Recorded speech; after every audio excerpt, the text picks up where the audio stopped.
hangdi college ausika. Sasi kaino. Ado ngai khone. Tango jito nang thabo samina Samina kaino do. Ado ain hairab de haigraba. Haigram. Yarakpura haiba. Yara abni kaidorage. Asengbaidi yare ko. Sum ko thadana leba. Aina haigrabani.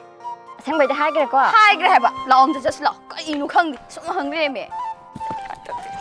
Ngai khomi. Karino sam khatli siba. Ai kamai to hangde. Nangna yare haibda. Awna khang ngamdra haiba. Ado kaidongai gadi una jaharke ba. Yare thujan mangre. Khupasina bai thajalakani yam khatprabu. Nanga koina ba manjala ko. Nangna haibiyo haibidu ina haibigri do daunjita karino mangang Kai to khangde da. Ado kaidongai ga una jaharke mi. Thongna thujalakre dei bima. Nangna haibiyo haibidu da dango bada haida ngai karam kan unajigi.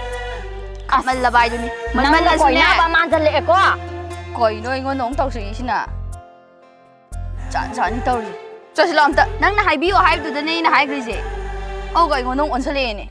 Ai mi che ko da no na ban gi hairo. Sigi phibam lan sale be ma lo. Chaslo.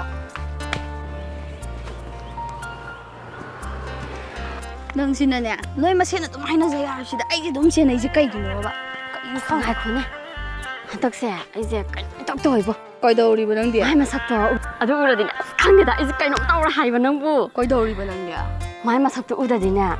Nong magi tung ma cha am ti ha hai ba. Ado ma ngasi una roi do nanga. Thabo ma chachi da haina gi mu. Ado ma maron di hayakti. Noi ni da som chatle. Nong ma ta pun na sa si de sung hai hayakte. Ado mai pa na ma pia kera. Nang da lai dai na. Tu, lai tu. Lai. Haina ro. Koi do ji ba. Loisandribo haje. Saina loisaladamne. Tu. Sidam lai je. Manang sai de sai na dum lai pengon sida. Thabo yam isa tu ji haraga na hujbo loisandri lem jige. Lo, chilo. Moba, ai do ngasi do imana thabam chasi na haiba aduna ma goin chatminaro ko daoba se chatminaro ba maga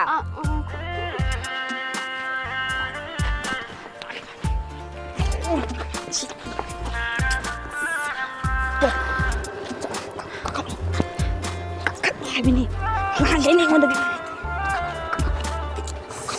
ai ma ka ka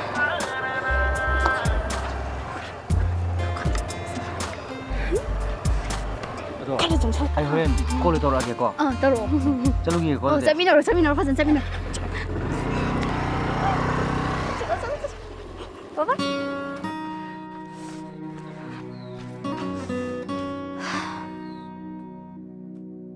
Koino hujik toi dubo. Natte. Mana dum koigra du jala ba. Idi ne. Exact pa ne oi ba. Mama son ba mi gi kanabam leiti je chum jalo si ba. Si atopa ne nang phuna ro ya ba suna te masam do phogai ro ya ba na te ba. Lu na tin na gra ba imana bi je ka bai na masam phoi ro do no ba si ba. Kai no bai ne ong ji tau doi je.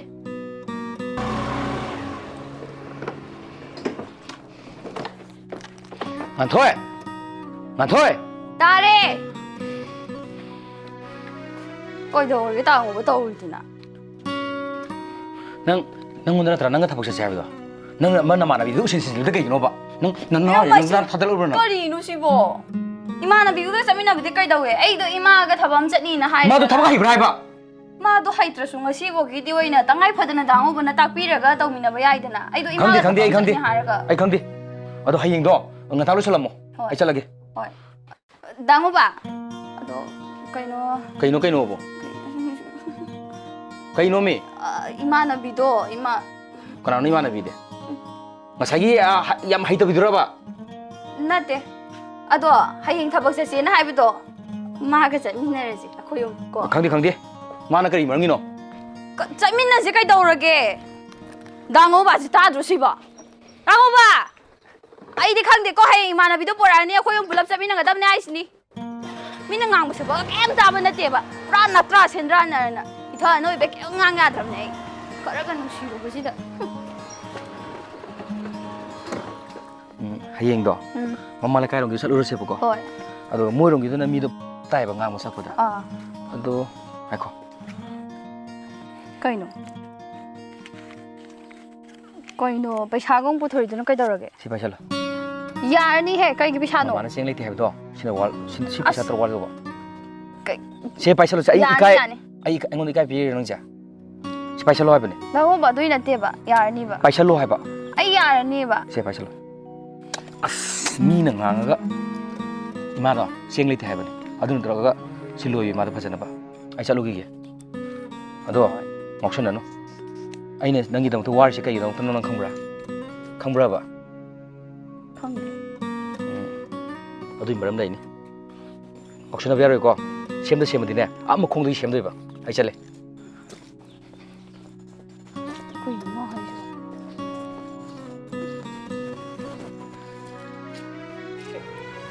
Ima. Sakraba. Chekre. Ngachai ge harak pa yadara hai bani da. Nang ninga saina lakpu kai dauge. Nangoba lakpu matam nang khangi na traba. Kaino nang lo li duna ama. Kai sulote he, kaino ne. Aina sum khanmada. Nang gi ja som pamjal lak pra khanom tori da nupi. Karino nang ngangi duba. Min tara kai nen khandoi na ba khobani je su amlun dinaraga. Iban pulap lai la jira mangonda. Tabada hangoi ko seram trane angang kanu. Nakhoi hangoi baga lai ri. Tawrijo. Hantak ama tawi dana no da pulap hongba da no da pulap ka sem da. Ibani di amlu na sti nai dana. Aduna tan ibani active am ta lai ra je. Hongba ya bam ga yang horoi ding ngam re be mas. Ngai khoi sidam ta lepu. Karino sibo. Ibani yana ba ma ta pura ki je hai ba. Karino yana ba porak pa bo. Ibani ne no ma da hong je hai bara no ma da chen je hai bara.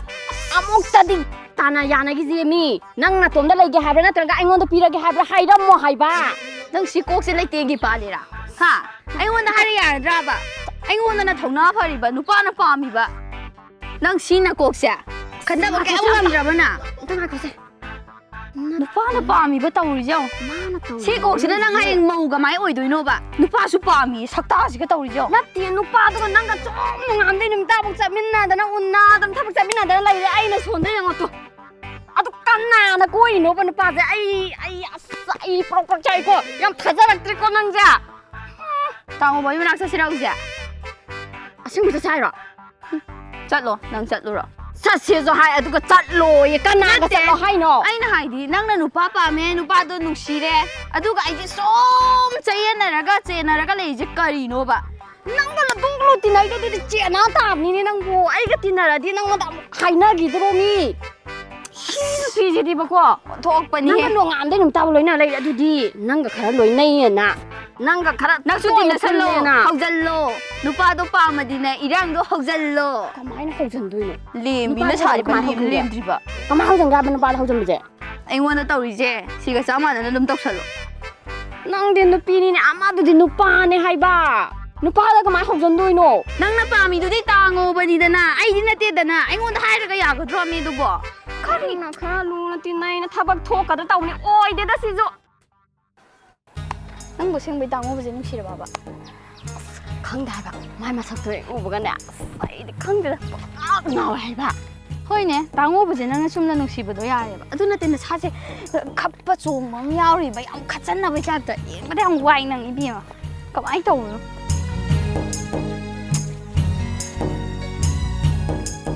Am da ga ko ne. Ai ji ba. Ai na lai doi no pa da. Adu he u ba ga ne mi na hai ba ko. Thangoi ga jimi hung ga ja. Ding ding ding ga so chom da la seng bu ya. De kari no Mi hai ne hai. Kari no si ma da la ba. Ai na ne kham ba. Mai ma sa toi u ba ga ne. Ni je. Ding ding. Hak to song ya hai ba nang ba. Sai ne lai doi ba no pa ba ra khang dai ba. Bak tam na na re ko nang. Ai di mangon da ga lai da di. Ti nu ngai dai ba. Dango ba. Ai do thabak to numini ni hoi da khara lepke. Lai lai ge. College ta ido chata ba yadre ba ko aduna numini ni humni mari ni da lepage. Mana bisiga tum chat ke chaminaro. Nang cha thabak to yana yana ba sum sina je ba. Ma ga tum chatminaro kaino. Ai do yada ba thabam lai re duna ni.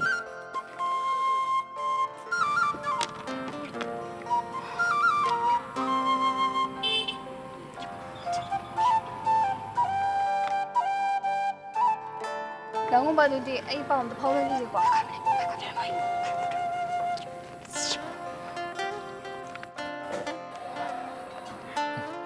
Chao. Na han sa ro. Yani kopi itu oh. 야니다.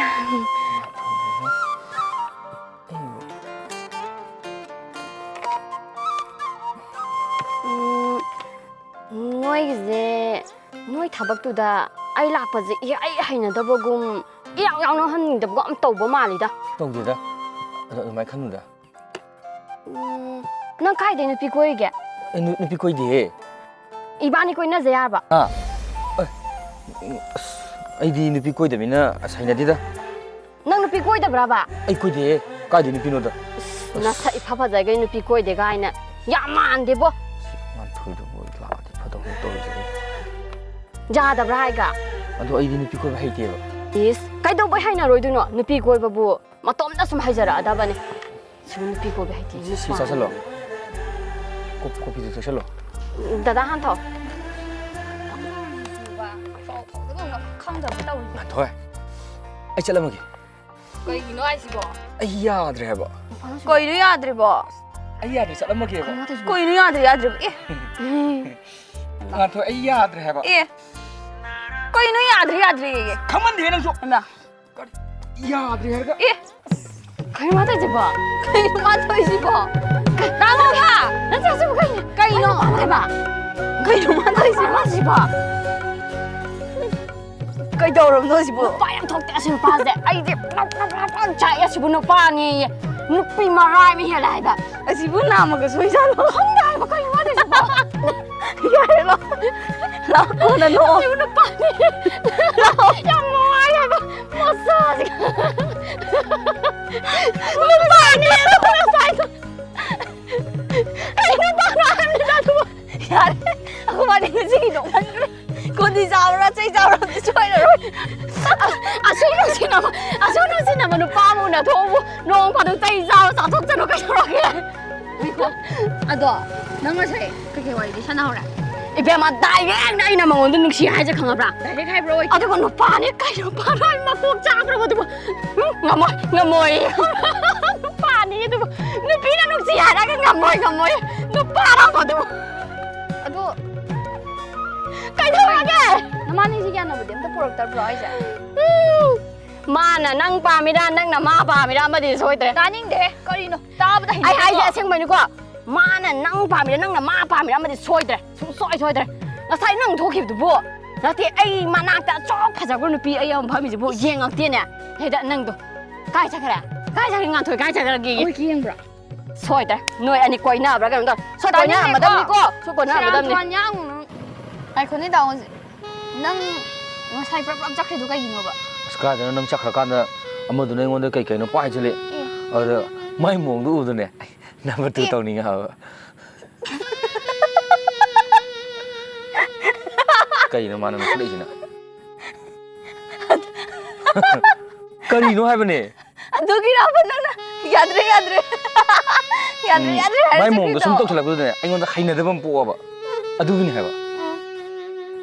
어도 맞아 제루로 봐. chola he imana bini kai no ne sha bini 머리 멍하고 지루가 말이요. 다리가 다질래 해 봐. patre nang so hojing matam ni nupi na nupa da loi hai biset na ne kai no nupa khang na nupi da hai ne hai bro 그다이도 와는다. 마이 와이도 얌 힘들는다. 민원도 누시 밤이 똑똑 하이도 누피는 그다이되게 adu nang wa biri ro 아두 와이도 khara 되네. koina biro kai no 아두 와이도 되네. 컴브라 넘버 2 동이 찌리도 아이나 컴브라. adu de khara koina biro 야로 해버네. koina ro haraga 야로 해버네. koina ro hai bini 야로 해버네. koina ro hai ba 야로 해봐. koina ro hai ba 아이 너무 시디.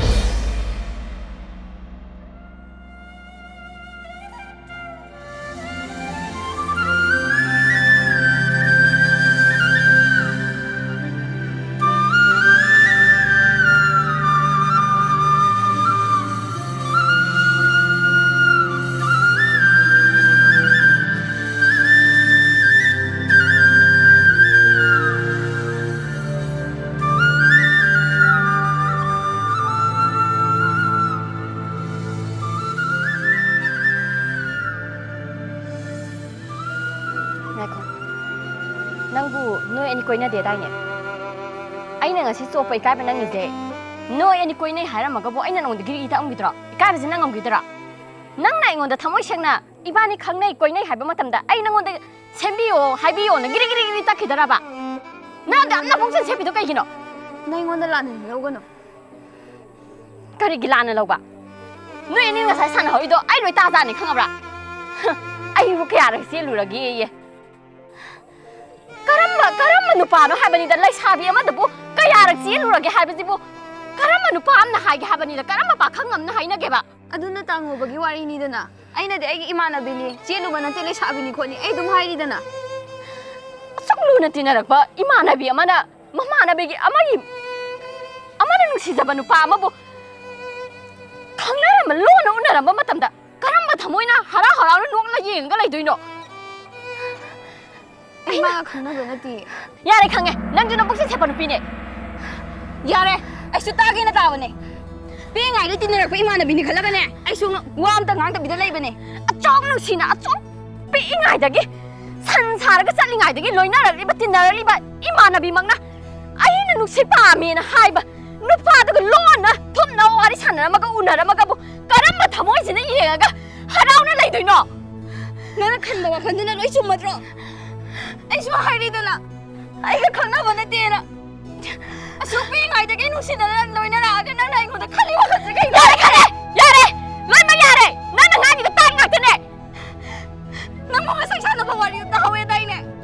tahona ni nai dai Wari na kai ge ba. nangna mana nang bu nuksi haiba matamda nanggi mai thongna tari ba mamido ai loina khange ai loina hawe nangna ma bu pamda tagidi nang milu da ge pirang sida gada sindaroi natra nang milu da ge pirang sida ri bada aduna takpudi nang ma bu nuksi haiba natra hayone nang ma bu nuksi da hayo ba hayo kai gi ngamde aduna takpudi nang ma bu nuksi haiba natra Ai no si e. Na mo bu dai na no si e. Ai na ta mo bu no si re ga su. Pi ngai de ge na tinara ko imanabi na ge khalagane ai na ka to ko na tro.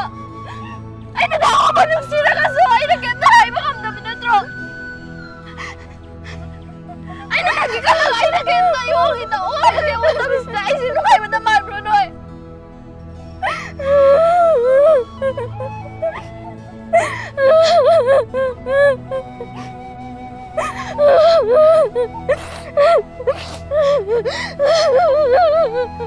Ai na ta mo ba no si. Adu ai na ga su. Ai hek te min tinari ba imanabi nang na no si kang ngapa da ai no ngai gi ta. Khoi la khoi sang na ba kalak ba ne yan gi ba ne. nang mangna na khadang ba kai gi no nang na ai je kayarak selurage na pang thoija ai no ka selu hai ba kari gi selure hai di de kai dia kana da har ge ba arone am tharo ba miss ai selu ba mi do thuna puthoro hoje mi puthoro ta di ne wa kai ne rakadi hai re nang ki do ka ba no ai nang kai dor kham na di kai no nang ki do ka ba no ba ai dor kham na di kai no ba natte noi ani na lon thumna ga is nuksina raga ai ngon ga sana da raga tawdana nang na nachan nupi ga saraga masida kera ga lobiri dudi ai awat apa ga men biri dudi noi ani de lon manung da nuksina ri boida ai nu sinara nang ke kem ka ge ba kem kar ge de kai no ai na ngon thamai se nungsi habaji seng na hai gam na tra nupi ama wai bagi kai ki thado ga na tra ba nang ngon hai ai ne nang da seng utri ba do kai mun nang khamra ba kai ba ki khamra di kai no manung do khamra ba nang natte nachan nupi saraga noi ni na lainari ba mari du kai no ba nga thoi de nu sinara nang ki do ka ba no ba na kai dau gem de kai no ba nga thoi ge nu sinara nang ki do ka ba no ba nuksina de hai di ha ma na ngon nuksina de hai di kai no ba sigi mata nang nga thoi pala kano nga thoi pa ka doi pa pala kano kai doi pa le di no ba sigi mata nang nga thoi pusala kano nei ba imana bizna ai ngon da oi da pa da nga ga mina ma ga nuksina de hai ga kai doi ma pa le di no ma ni khoi ma kok ti ma yare wa da makha tara no yare di kai no ba wa makha yam tara kanu ko ai wa makha tara no si tara no ma ya ka taru di ba haro ne noi ani na suk sau nai ngon da mina ma ga oi da pa da to ga ai bu che le na lai kai myam mang ga san to ga adu ga wa nga ta no kai no ba ai na che le ba ba ai ko nang ne ngon da propose to da ya da mun nang khang bro ha nang khang bro ba ha na di khangam de adu ba hauji ti khangi noi ani na lo na thumna nuksina ba ira tro ai na ha bi nang ne ya ra ti ro nusiba da ba lui to khro yare nusiba da ba lui to khro yare ai nang nga thoi nusi nga thoi gi da ba to hingi ni hingi ge su khali hona gi ni sida nang ne ngon da nusi ha ba da ai ni ya gi di maram do ai nang nga thoi nusi ba da mak ta ni si nusi khang ma ta da nang ai gi pham da mo han jan lak pe maram kai gi no ha nang na sana khang nang na khong thang to ki ke do ke ha khong pham do nang na sana khong to ki ke do ke adu ta di nang nai di se lu ri 내 빠거든 까리기나 하여 제일로 해봐 띠네 제일로 하겠다 제일로 해봐 띠네 제일로 말해 해비네 형이 왕창구나 누피야만 이까이까이는 누빠한데 누시봉 누구고 제일로 뭐 말해 할수 까이노 누피야만 누빠한테 타모이세는 누시하이는 봉동 사바지 야다브라 누빠한테 누피다 갖다 누시하이니 하블레 브라바 야래 막 갔다 라 아이네 너기다먹다 아이게 더모이다 자가 하래게 아이게 더모이 무릉도 내리세 난 도이 막 갔다니 강물아 시작해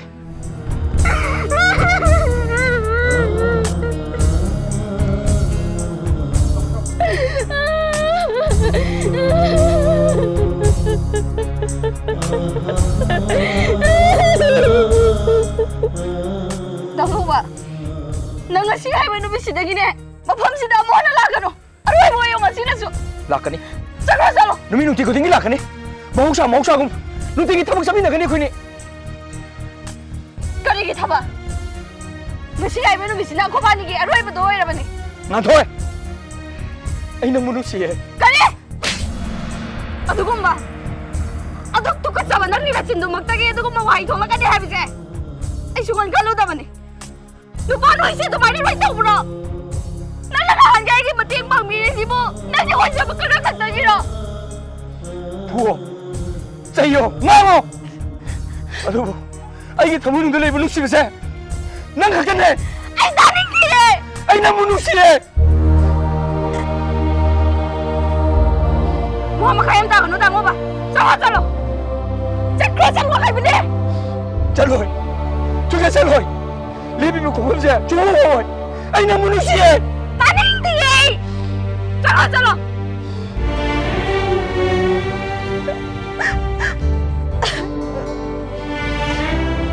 난 도해 아이 너무 누시해 안 도해 아이 너무 더 무시해 누시해 안 도해 난 도해